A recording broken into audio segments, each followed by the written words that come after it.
দেখেছেন 5ই আগস্টের পরে ইসলামের পক্ষে একটা বাংলাদেশের মানুষের হৃদ্রতা আন্তরিকতা তৈরি হয়েছে।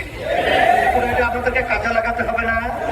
এই জন্য তো আমরা ঘোষণা করেছি যে ইসলামের পক্ষে আমরা চেষ্টা করতেছি আল্লাহর রহমতের একটা বাক্স পাঠানো যায়। সেই প্রক্রিয়া আমরা আল্লাহর রহমতে অনেক এগিয়ে গেছি।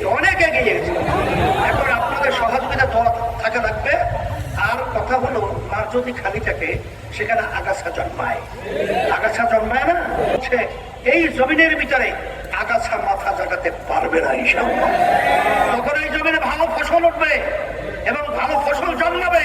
আর এই ফসলের মাধ্যমে তখন আর মাকে সন্তান হারা, গলা ফাটা, কলিজা ফাটা সেই চিৎকার দিতে আল্লাহর রহমতে আর হবে না।